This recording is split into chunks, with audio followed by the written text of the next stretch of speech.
Get ready with me for the end of the world. If you're new here, I'm doing a series on the book of Revelation. Revelation, not Revelations. We're in chapter 2, where John is writing letters to the 7 churches.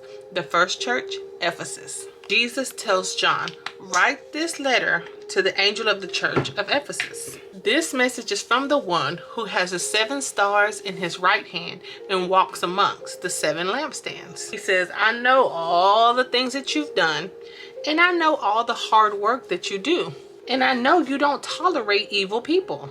You have examined the claims of people who claim they are apostles but are not. And you have discovered they are liars. You have patiently endured suffering without quitting.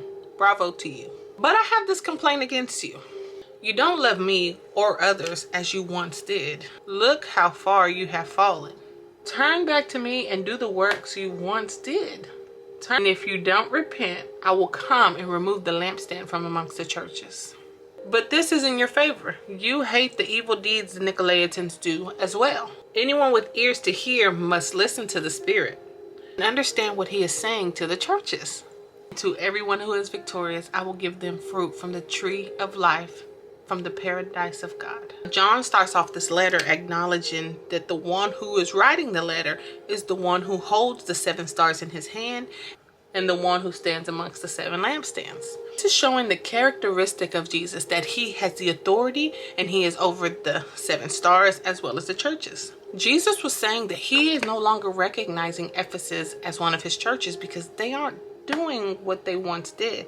They aren't loving him or people the way they once did. Because of this, if they didn't repent, he would come and remove their effectiveness and their influence, which means that God's presence and blessings will eventually depart over time, leaving them to spiritually die. And fun fact, Church of Ephesus ceased to exist in 500 CE, which means that this warning was real. Your saving grace is that you hate sin and sexual immorality and idol worship like I do. So because of that fact, I'm going to give you a chance to repent. And then when you are victorious, you will partake, you will be with me in heaven, and you will partake of the tree of life, which means you will live eternally. I believe I definitely would have got this letter in the mail. I have forgotten what it means to truly be in love with God without all the extra. I started focusing more on ministry than I did God. I started looking at people sideways and walking in emotion. I was missing out on the most important commandment, which is to love God and love his people. While we hate sin and we're trying to do what is right, are we doing so because we love God or because we want to check a box?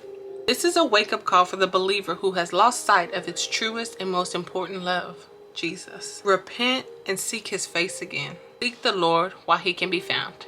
Love you, bye.